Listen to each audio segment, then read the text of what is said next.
Hello friends! Tonight we're going to talk about the Walther PPQ, as we're all trapped inside, hiding from coronavirus. This is also a re-review. My original video had terrible lighting and sound, and that's really saying something given the low bar that I've set for quality. This is a video that I've worked on for a very, very long time because it had to be right. I've described a few guns as underrated over the years, mostly the HK P2000 and the polymer Walthers. The PPQ is definitely underrated. For reasons we'll explore later, this gun is largely ignored, and that's to the detriment of those ignoring it.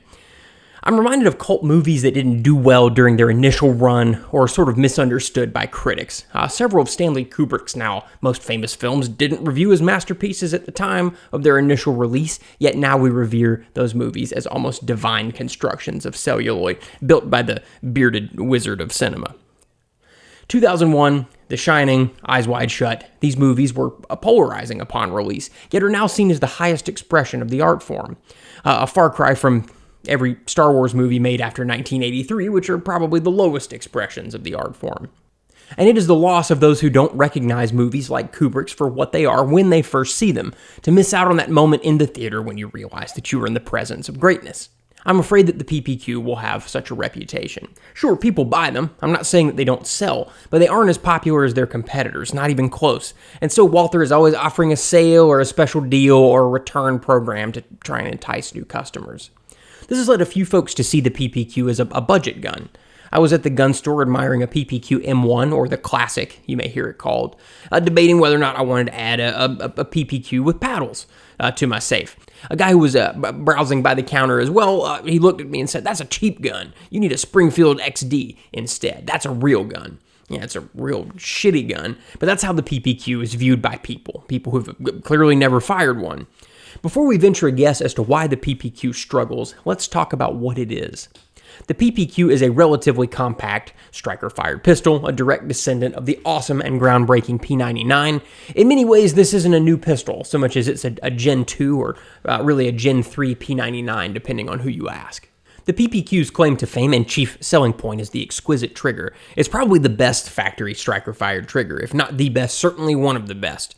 Before we dive into the features, I want to give you a little background on my particular gun. I've had this gun for a few years, and this will function as a 6,000 round review. This gun has substantially more than 6,000 rounds through it, but those were fired before I was keeping a log of every round fired, so I can't tell you exactly how many rounds have run through this gun prior to that point, but it's far more than 6,000. I fired 6,050 documented rounds through this gun, and holy shit, whatever my neighbors are doing outside is incredibly fucking loud. Let's make a quick edit and come back after that noise is done. So I don't speculate about round counts. If I don't have an exact number, I don't give you a number. I aim to be as ethical as possible, and part of that is never fudging the round count logs. So I purchased this after having nothing but a Glock Model 22 for over a decade. For 10 years, that was my only pistol. And that was my only handgun because it was really all I could afford to have at the time. That and a Bushmaster AR-15 from the ban era with a full stock and a pinned AK-74 muzzle brake. The assault weapons ban sucked big, huge horse balls, and that awful Bushmaster was kind of the fucking purest expression of how the ban affected our beloved sport. It was ugly. I was very, very tired of that Gen 3 Glock, and I was very, very tired of 40 Smith & Wesson. You see, I hadn't really chosen that caliber. That was just the gun that I could afford and easily find high-capacity magazines for during the ban in the early 2000s. I sold the Glock, the Bushmaster, and a Remington 870 and went to the gun store to seek my fortune. A P99 was on the list of guns I wanted to look at, but they didn't have one. They did, however, have one of the new PPQs, and as soon as I picked it up, I knew I wanted it. It left with me that day and was my only pistol for a year. I shot the hell out of this gun. I shot case after case of 9mm through it for that first year. Though I'm a Glock fan, the decade of shooting .40 Smith & Wesson had kind of soured me to the Glock, and this gun comparatively felt like a fucking dream. Obviously, Glocks are amazing, and I have a ton of them now, but at the time, I was just a little bit sick of them. But I still love the PPQ, though it's not my only pistol these days. This is a fantastic gun. Features. The Walther PPQ is a striker-fired polymer-framed pistol. As I said before, it is slightly larger than the Glock 19. My particular PPQ is the M2 model, meaning that it has the American-style magazine button release here, which is reversible for all the lefties out there. It's just a pretty standard button, and I just shot the magazine out into my lap. That's great. The PPQ is available with the P99's paddle magazine release, which is my favorite magazine release ever, but I purchased this PPQ before I knew that was my preferred method of releasing a magazine, the old paddle. If I had my way, every gun would be available with the paddle release. I fucking love it. The PPQ is chambered in 9mm and has a magazine capacity of 15 rounds. They also come in .40 Smith & Wesson and .45 ACP. And +2 base plates are available from Walther. I think somebody else probably makes higher capacity base plates than that, I'm sure. And you can find factory magazines that have that +2 base plate installed. The magazines are very nice steel ones, made in Italy by Metgar, I believe. These are essentially just P99 magazines, but they're cut for the button magazine release instead of the paddle. My model has a 4-inch barrel with polygonal rifling, which is my preference for rifling. Models with longer slides and barrels are available. The 9mm 4-inch model weighs 24.5 ounces. The PPQ's highly contoured grip is legendary. It feels astoundingly good and is one of, if not the best pistol grips on Earth, vying for that title with the HKP30 and VP9 Spider-Man grip.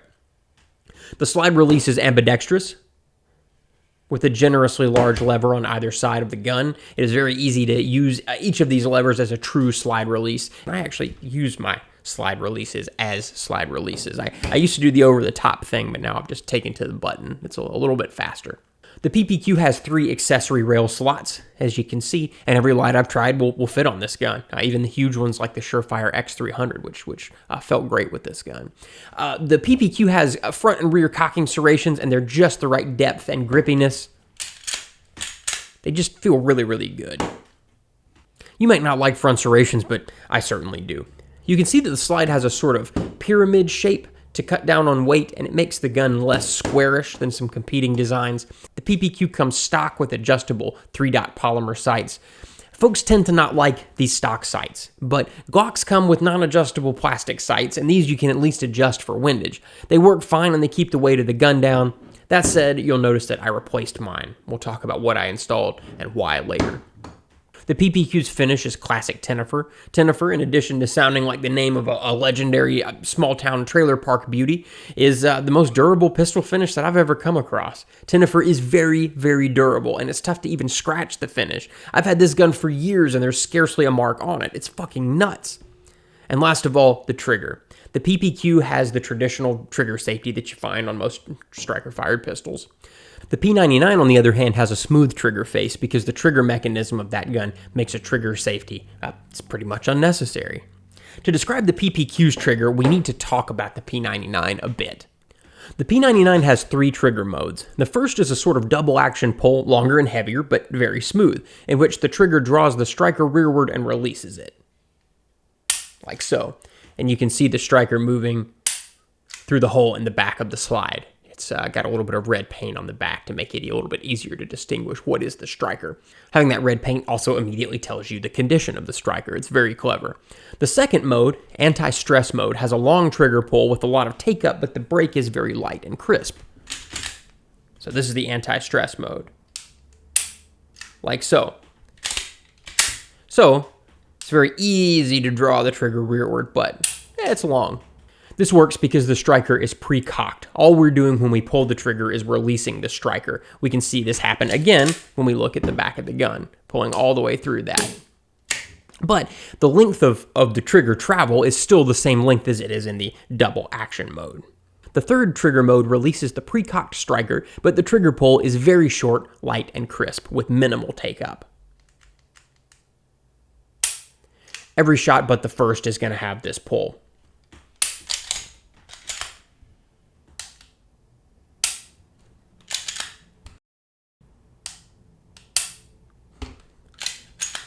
Let's take a look at the reset. Look at how incredibly short that is. As a side note, this trigger has the shortest reset of any polymer pistol I've ever seen. This is one of the best factory triggers of any kind, regardless of the operating mechanism of the gun. It's amazing. A few things compare. It's astoundingly great, but that's a topic for another video. Let's take a look at that reset again. Wow, that's fucking wild. You can carry the P99 in any of these modes initially, starting with the double action pull or an anti-stress pull, or I guess you could push the trigger rearward through the anti-stress mode and leave it for a very short single action-ish pull. But you can see the problems there. I don't advise that. I would use it either in double action mode initially or anti-stress. This button on top of the slide decocks the striker, putting the gun in what we'll call double action mode for the first shot. So now we can see that the striker is cocked. We push that button. The striker is no longer cocked. Also, if you have the gun in sort of the standard single action mode, you can see that the trigger moves back forward when it goes into the double action mode. So you see why the P99 does not require a trigger safety. The double action pull or the anti-stress pull is the trigger safety. But the PPQ does have a trigger safety. And all this P99 info was to give you a better idea of how the PPQ actually works. We see that the PPQ has no decocker on top either, and it doesn't have a hole in the rear of the slide through which we can observe the striker. That's because the PPQ striker is always pre-cocked. The trigger pull is always that very light, very crisp, single action-ish P99 trigger pull, one of the best trigger pulls that you can possibly get. The trigger system is simplified and, more importantly, consistent. Every time we pull the trigger on the PPQ, we get the same take-up and the same break. The PPQ feels more like a Glock in that way, but with a Glock, the striker is only partially cocked, and the trigger pulls the striker the rest of the way before releasing it. That's why the Glock trigger pull feels a bit different. I actually like the way Glock triggers feel, but they're not as crisp and smooth as something like PPQ, and that's because the trigger is, again, doing a little bit more to get that shot off. Now that we've talked forever about how the PPQ works, let's take a look inside it. As we said, the slide and barrel have a tenifer finish, so it's unlikely that we'll see substantial wear there. I had a Gen 3 Glock with a tenifer finish that, after 10 years and thousands of rounds through it, looked damn near new. And this is definitely my favorite pistol finish. And again, this pistol has 6,050 documented rounds through it, though the actual round count is substantially more than that. Looking at the slide, we can see that there is almost no wear. There are some light marks here and there. A few of those are from when it took a tumble onto some pavement. All right, let's get inside this thing. So it comes apart just like a Glock. Pull these tabs down on either side. And then when you pull the trigger, releasing the striker, it's going to release the slide as well.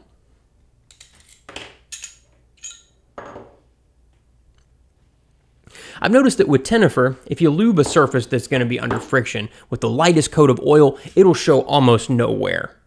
It'll wear a bit faster, obviously, if you leave it dry. Some of y'all get very upset that I don't lube and clean my pistols more, but that gives us a lot of really helpful information about how a pistol will work with minimal maintenance, right? Looking at the barrel, by the way, I cleaned this earlier today. The only substantial wear is where the barrel locks up with the slide there. There the black color is worn away and we see shiny steel. But tenifer impregnates the metal.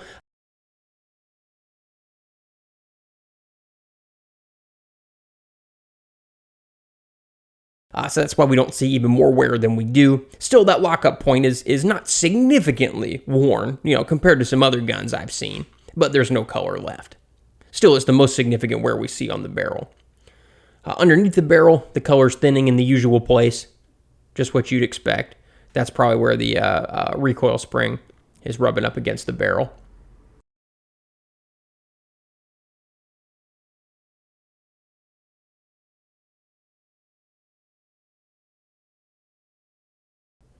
Looking at the slide, We see substantially more wear where the barrel hood moves inside the slide. We've lost a lot of our black color despite the lube. My P99 has about 20% the round count, and there's barely any shadowing there. Where the barrel rides up at the front of the slide, let's see. I don't know if that's gonna come through. Most of that black is gone in there, and there's shiny steel. That's a pretty major wear point. It doesn't look strange or anything, but it is definitely worn there. It's still worth mentioning. I don't know if you can see that.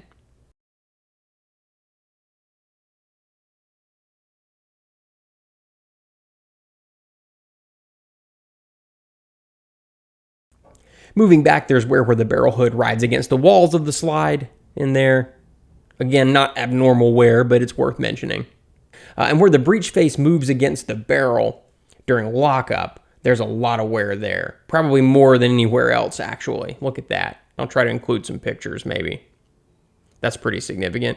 And along the hard edge at the front of the ejection port, right there, there's a lot of wear there. That's bright steel, pretty much no black left.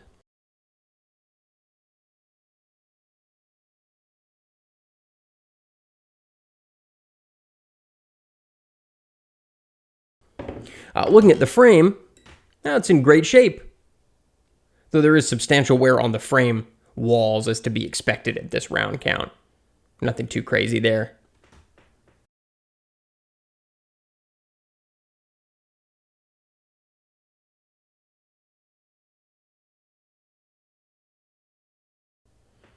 You can see how sturdy both this gun and Tennifer is. My Glock 45 has a similar round count, but it has far more wear than this. But its finish is also notably less durable in my experience. Don't get me wrong, the PPQ still has a lot of wear, but not even close to what you would see on most modern firearms that don't have a Tennifer finish at this round count. Well, to get your PPQ back together, it's just like other striker-fired guns. Get that barrel back in there. Same thing with your recoil spring and guide rod. Put that back on the frame, like so. So why should you choose the PPQ? There are a lot of awesome striker-fired guns out there. It's a very fucking crowded market, isn't it? And most of them are very awesome. Buying a modern striker-fired pistol is like purchasing a sex toy. They all kind of do the trick, but some will be much more to your liking than others. The Glocks, the HK VP9, the CZ P10C, the M&Ps, the Springfield XD, they all work fine. Though I personally don't like the XDs and the M&Ps. The XDs are kind of a budget option, so let's take those off the table. They don't really compare to these. And the M&Ps have terrible triggers, but they're pretty good value. Also, the Janiks. They're clones of the Walthers. You can see it a bit more in the earlier TP9s. They're fine. They work just fine. If you can't afford a better gun, I'd much rather that you bought a Janik over a lot of the other budget options. But really, we're comparing the PPQ to the other top-tier striker-fired guns in this size class. That's the Glock 19, the HK VP9, and the CZ P10C. So, sorry, M&P owners, it's not personal. I'm sure that gun is fine, but I don't like it enough to even include it in this comparison. The Glock 19 is the gun by which we judge all other guns, though, right? It's the sort of, Honda Accord of guns. Compared to the Walther PPQ, the Glock has a much worse trigger, a less comfortable grip, but a better aftermarket. There aren't that many dedicated parts and accessories for the PPQ, and that's partially because there isn't much worth changing on the gun, and partially because no one owns the damn things. Like the film Alien Covenant, the PPQ is awesome, but nobody seems to give a shit about it. How far am I going to take this film comparison? I don't know yet. We'll see. Now, the VP9 feels very much like HK tried to clone the PPQ. Like they took an HK P30 and then just put a PPQ in there. The grip, the trigger, it's all very PPQ-like. Though the VP9 came out after the PPQ, HK actually did the hyper-contoured, ultra-comfortable grip thing first, to be fair, with the P30, and that was way back in 2006. So Walther can't really take credit for that entirely. But the VP9 certainly tried to copy Walther's trigger. The VP9 uses a pre-cocked striker like the PPQ, and Walthers have had pre-cocked strikers since the late 1990s in the P99. The VP9 trigger very much feels like the PPQ trigger, but just not quite as good. The HK's trigger is a little mushier without the super crisp break that you get with the PPQ. So really, choosing between those two is going to kind of come down to your personal preferences. I've fired the VP9 quite a bit, and I just prefer the Walther. And that's coming from somebody who's a pretty diehard HK fan. I guess I really just kind of prefer HK's hammer-fired guns. I don't know. But comparing the Walther to the P10C is kind of tough on the surface. They're kind of the cool options you choose when you find Glock sort of boring and you just want to be a douchebag who's different from everybody else. And that's kind of why I selected both of those. It's not that Glock is boring, it's that you just eventually get tired of shooting the same thing for years and years, and maybe you want to fucking branch out. So anyway, the P10C has the other truly great striker trigger. The trigger has a different feel. The PPQ just feels like a single action trigger. Just a really, really good single action trigger. It's kind of unlike a striker fired trigger at all. The P10C is more of a rolling break though, like the best version possible of a traditional striker fired trigger. It's what you sort of expect a polymer striker gun's trigger to feel like, but the greatest version of that. But the P10C has a serious issue. The trigger doesn't stay that way. As my gun wore in, the trigger pull kind of changed for the worse. Later, after the striker broke, I replaced the assembly and the trigger felt great again. It felt like it did when the gun was new. As I used the gun, the trigger pull got mushier again. And that really sucks that you buy this gun with this incredible trigger and then it kind of starts to feel shitty the longer you own the gun. The PPQ trigger has changed over time, but not like that. It's just gotten a little bit lighter, I believe. So I love the way the P10C sits in my hand, nice and low, but without the extreme grip angle of something like the Glock or Steyer's striker-fired pistol, which is a really awesome gun, by the way. But the P10C doesn't feel quite as natural as the Walther grip. It doesn't. The P10C has better grip texturing than the Walther, but it's almost too aggressive and will kind of rub my hand raw if I use it for hours and hours at the range. But in a defensive situation, who gives a shit? You're going to be glad for that aggressive texturing. But it just doesn't feel as good as the Walther. And that texturing can kind of rub your side a little when you're carrying the gun. CZ's done a good job of toning the texture down on the sides of the grip. The P10C is a great design, but I just don't find it quite as comfortable as the Walther. Let's take a look at the trigger too. So you can kind of see, you pull it rearward, it's mushy, and then it breaks. Nice short reset, not Walther short, but short. And then, kind of some more mush. It's great.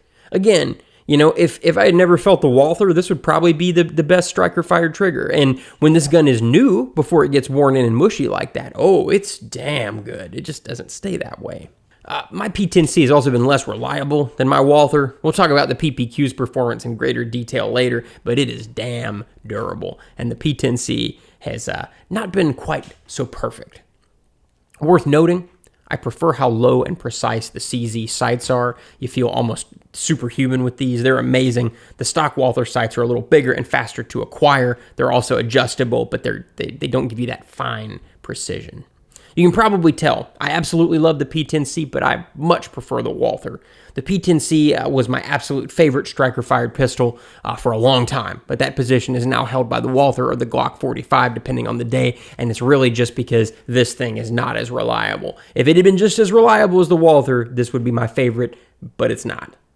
And no, friends, I didn't forget about the SIG P320. I'm just saving it for last because I want to use it to illustrate a point about bore axis. First, the P320 has a great trigger for a striker-fired gun. It's very light with a rolling break and not much of a defined wall. That works fine. It's not my favorite, but it's fine. However, it has no trigger safety, and we all remember Dropgate when it became clear that under certain circumstances, some P320s would discharge when dropped. SIG says they fixed this, and I'm sure they have because that was a very bad situation. If you've watched other PPQ reviews, you've likely heard reviewers comment on the PPQ's bore axis. They claim that the gun's extreme bore axis imparts an abnormally flippy recoil impulse. Yet, the PPQ isn't the only gun with a higher bore axis. The P320 immediately comes to mind, along with the HK P30 and VP9 and the Springfield XD. You'll notice that I'm essentially listing every other gun that isn't a Glock, a CZ, or one of those crazy Steyers. Does bore axis matter? Does it make a difference? Yes, it does. But in this case, not enough to impact your performance, and most people won't even notice a difference. Instead, what folks notice is how the Glock and CZs ride low in the hand. It's all a trade-off. The gun with a less desirable bore offset tends to point more naturally, That's guns like the PPQ and the HKs. The Glocks don't point as well, but they sit lower in the hand, sort of enhancing the tightness of your grip. It's all a trade. You can't have both, and neither is inherently superior. I happen to, under certain circumstances, find both equally comfortable, and I kind of like to swap them out every now and then. That's why some days I'm all about the Glocks, some days I'm all about the HKs, other times the Walthers. Just depends on how I'm feeling. And holy shit, somebody in my neighborhood is running power tools again. All right, now that we're not hearing power tools outside anymore, I think far too much has been made out of bore axes. Oh, it makes a difference, absolutely. But the reviewers who behave as though the PPQ's bore axis somehow makes it impossible to shoot well are completely full of shit. You can shoot this thing just fine. How do I know? Well, I can look at my times. I'm not really any slower with the PPQ. There's virtually no difference among the polymer striker-fired guns once I'm warmed up. Is this definitive data? No. But how a gun works in actual practice is all I really care about. Let me be very fucking blunt here. Reviewers watched other reviews that pointed out that the PPQ had a higher bore axis than the Glock and the CZ. They then parroted that back as one of the marks against a gun when they filmed their own reviews. This is a pervasive problem in the firearms world. Reviewers don't shoot the guns enough to know how they actually feel and work over a long duration. They don't know what it's like to actually live with a gun, by and large. That's a generalization, but it's generally a true one. So why not pick on the P320 for the same thing? The Springfield XD, the HKs, because the reviewers didn't hear other reviewers pointing that out, therefore they didn't know that they ought to list this as one of the problems with the gun. So to recap, yes, bore axis is a thing. Yes, the bore axis of the Walther is higher than that of the Glock. Most guns have a higher bore axis than the Glock. It's not that the PPQ has a super high bore axis, it's that the Glock has an abnormally low one. While there is a difference in shooting the gun, it's minimal, and you won't find any real impediment when you're shooting it. And the trigger is so damn good that you may find that you actually have a speed advantage with the Walther. It kind of all balances out. So why should you choose this particular Walther? We're going to take this opportunity to also discuss why Walther isn't more popular in general. These days, Walther's primary service-size pistol is the PPQ. They've sort of relegated the P99 to a historical curiosity that you might buy to fill out your collection, kind of like the PPK. Really, the P99 and the PPQ are the same gun. You can even swap the slides. But the P99 still might be the better gun depending on your preferences. If you've been carrying and shooting hammer-fired double-action, single-action pistols for most of your life, the P99 might feel a little bit more like home with that double-action first shot. However, the P99 is just less comfortable. The grip is kind of slick. The slide release is very small and kind of stiff. There are no front serrations, although you can kind of grab these cuts up here and sort of use them as front serrations. But I really think the P99's trigger system makes up for all that. It's still a great gun, and probably worth taking a look at. So why aren't Walthers more popular?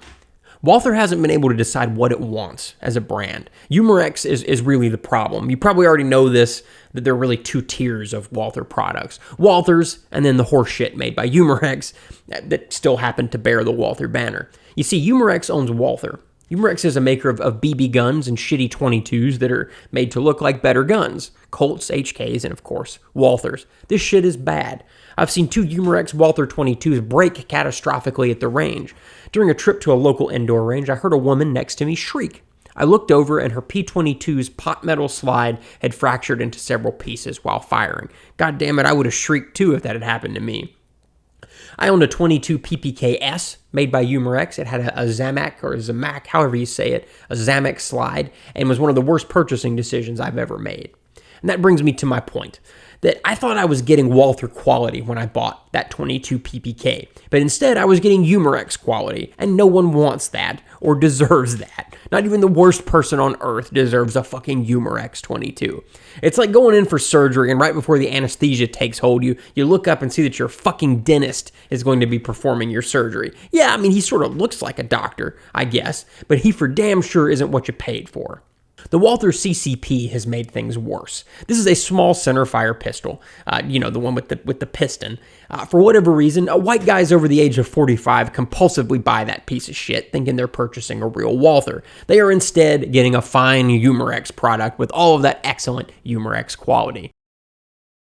It requires a disassembly tool, the mark of a quality pistol. And I've seen a ton of those guns break too. They are not good, and don't take my word for it. Go handle, or better yet, fire one for yourself, or just look around at the internet. And don't get in the comments and tell me that you fired 500 rounds through your CCP and it has worked fine. That's not enough ammo to know if a gun is durable or not. I want to hear from someone who has 5,000 rounds through their CCP. That would be interesting.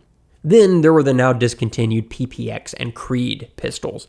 These were apparently made alongside the proper Walthers, but they were entry-level pistols and they felt like shit. I absolutely hated them. With these missteps, Walther has come to be associated with just cheap bullshit. If you've only ever fired a Creed, a 22 PPK, or one of the CCPs, why would you even bother to try one of the good Walthers? You'd have no interest in it. So what are the good Walthers that I keep referring to? Really, there are only three. We have the classic PPK series. I really wish they'd offer those in 32 again, but they won't. Next is the PPS, Walther's excellent carry-sized pistol. The last is the P99 and PPQ series, including the new metal-framed guns. These are all striker-fired pistols descending from the P99. If I was in charge at Walther, I would only put the Walther name on those pistols because they are the only guns deserving of the name. Walther also makes Olympic and sporting arms, and those aren't as widely available in the United States, so I left them off of our list. Walther needs to focus on what they do best, making incredibly innovative and high-quality arms that rival HK in quality. In fact, I've found that Walther's Tennifer finish is more durable than HK's finish most of the time. If the company only put their banner solely on these excellent products, the image of the company in the minds of consumers would probably start to change for the better. But enough already. How has the PPQ performed?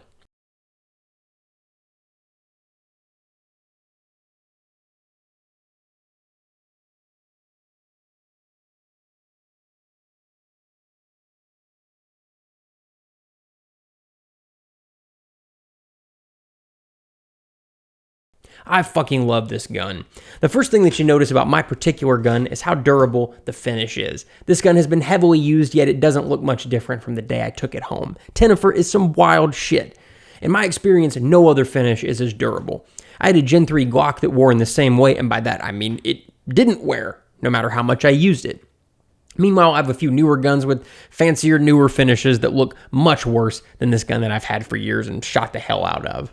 You can't see it in the video, but I've handled the gun so much that the polymer grip is a little bit less grippy than it was when the gun was new. While it's made the grip feel a little slicker, and that kind of sucks, it also made the gun feel like a nice, comfortable pair of really stinky old tennis shoes. And that's kind of nice, I guess. I kind of wish that the PPQ grip had slightly more aggressive texturing, but that would also make it less comfortable to wear next to your body and handle all day at the range. Still, it would be nice, and I think that folks would enjoy the gun more if it had that sort of grippity texture that you see on some other guns. The way this hyper-contoured grip fits in your hand is amazing. The only comparable grip on the market is the HK Spider-Man grip that you'll find on the P30 and the VP9. This thing is astounding. It feels like it was custom fitted to my hand. That unto itself isn't crazy. Maybe my hand is just perfectly sized for this gun though, right? No, because everybody has the same reaction when they pick it up. How the fuck did they make a grip that feels like it was custom fitted to every fucking size of greasy hand that picks it up? This shit is magic. And the P30 is like that too. I can't really decide which one I truly prefer, but both of them feel amazingly good. Seriously though, I suspect that a huge chunk of the design effort went into the grip. Someone worked very, very hard on this, and it shows. It makes the Springfield XD and Smith & Wesson grips feel very fucking lazy by comparison, like the designers just straight up gave no fucks about how those guns were gonna feel.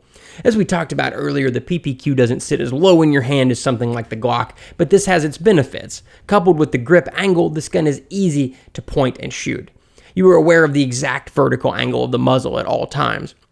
We've all extended a Glock and found that we were angling it a little bit high because of the grip angle. That doesn't happen with the PPQ. It's much easier to draw out onto the target. Your front sight will be exactly where you expect it to be with minimal effort, and that's excellent and makes the gun feel really, really fast. And yes, we said it earlier, it adds minimal flippiness, and it is minimal. If you're gonna really split the fine hairs, I guess that I get the PPQ on target just a hair faster, and my split times are just a hair better with the Glock than the PPQ once I'm warmed up. Again, these differences are more subtle than subtle, and they almost don't matter at all. And really, when you look at the sort of aggregate of all of your scores, there's not any difference between the guns. So let's take a look at the trigger, because that's why you bought this gun, right? A little bit of take up, very crisp wall, Wow, that is so nice. Let's look at the reset. Just like the P99, the reset is super short. I don't feel like the PPQ's reset is as short as the P99's. It's supposed to be identical. I don't think it is, but it's still really, really, really nice. So crisp. Let's look at the reset again. Wow. And again, a little bit of take up. Very defined wall. And it breaks. Super short reset. You can fire this gun very, very quickly. Folks are going out and buying these very, very expensive custom Glock triggers. Well, this feels like that right out of the box. This is better than some of those Glock triggers. Really, all of the ones I've tried, because the striker is pre-cocked. With a Glock, even with the best aftermarket trigger available, it's still having to move the striker and cock it partially before the gun fires. This, having that pre-cocked striker, it's absolute magic. I'm not saying that one is better than the other. I'm just saying it feels very, very different. There are benefits to the Glock's partially cocked striker, but it doesn't feel anywhere nearly as good as the PPQ. Next, the sights are nice and big. They're not as fine as something like the P10C sights. They're not as fine for precision. They're kind of big and chunky. Now, these, of course, are Trijicon HDs because I wanted to enhance the PPQ's sort of natural speed. Those sights get on target really fast, and these are, of course, even bigger and fatter and chunkier than the standard sights, but they're really great. I highly recommend the HDs. So I actually used the slide release as a slide release. This is a great slide release. It's huge, it's chunky, it's great. You can always get it with your finger every time. You're never gonna miss it. It's really, really, really nice. And you know, all of you guys who are doing the over method, that's awesome, but you should just try it just for a little bit. Try using it as a slide release. You'll really enjoy it. It's very fun, very fast. The last thing I'll say about the feel of this pistol, they got all of the small details right here. The depth of the serrations, they're perfect. The size of the sights, they're great. Where this button is, even though I still much prefer the paddle, this button is fantastic. The width of the trigger, the way the grip feels, obviously. The sort of tail here, little beaver tail kind of thing that comes down over your hand. It feels so nice. All of the fine details here come together to make for a gun that's just a pleasure to hold. It's comfortable. You'll always look forward to picking it up and taking it to the range. And the trigger, my God. And where else can you find a trigger that feels anything like this for $500? There's nothing comparable. So what would I change about this gun? For one thing, I wish that the P99's control mechanism was available in this package with the decocker and the anti-stress mode and all that. Though I absolutely love this thing. I love the way it is. I wish they gave you a choice. I wish instead of continuing to produce the P99 and the PPQ, I wish that they had made this the only grip that you could get, this the only slide that you could get, but with the P99 options and the PPQ options, and they would call it like the P99 Gen 3 or something. I think that would have been a great idea. I also wish that Walther had not sort of offered the M2 as the default magazine release option for the United States. The Classic has always been available, but in the marketing literature, it's sort of represented as, no, the M2 is the PPQ, and yeah, you can get it with the paddles off to the side here if you want it. I really think that Walther should be pushing for the paddle version to be the definitive version of the PPQ, because I really want to see the paddle magazine release get traction. I think that's the best way to release a magazine. It's the most comfortable, and it's the fastest. And the last thing that I would change about this gun is I wish that Walther would at least consider releasing some sort of version with a slightly lower bore axis and a more extreme grip angle. I wish that HK would do the same thing with the VP9. I think it would bring this gun to a wider audience, and it would sort of go that extra step towards showing people, no, this is one of the definitive striker-fired guns on the market, along with the HK VP9. Because a lot of Glock fans look at this and they say, well, so-and-so in that review said that the higher bore axis makes it incredibly difficult to shoot it quickly. If that makes it so that you can't shoot this gun as well as other things, well, you need to practice a little harder, get some training or something. Bore axis matters, but not as much as people say it does. So maybe it would be nice if Walther would take a look at that and say, okay, we're going to release a Gen 4 that sort of even further plays to the tastes of the public. I think that would not be a bad thing at all. More options are always good. Final thoughts. I love this gun. It was the first gun I bought after I sold my Glock and said, I'm going to start training really, really hard again. And I don't think there was a better gun to pick up in that moment because the grip is so good, the trigger is so good. This gun pulled me to the range constantly. I couldn't wait to get it back in my hands again, and I really, really ramped up my practice. As much time as I could possibly spend at the range, I was there with this gun, and it's only because of how fucking cool this gun is. And you have to admit, this is an objectively very cool gun, right? This looks like the gun that James Bond probably ought to be carrying right now. This or something like the Glock 43X. This gun it's stylish, the lines are classic, it's just a cool gun. If you haven't tried a PPQ, go and give it a shot. I really think you might want to buy one of these things. And when you do try it, I think you'll see, oh, this isn't a budget gun at all. This is a fantastic gun, a worthy competitor to Glock and the VP9 and certainly the P10C. It's hard to find a better gun than this gun. Is it the best striker-fired gun? Probably not. I still would recommend the Glock to most people. But if you want something a little bit different, this is probably the one. This is it right here. It's lovely. Thank you so much for watching. I hope you all have a wonderful evening, and I will talk to you soon. Good night.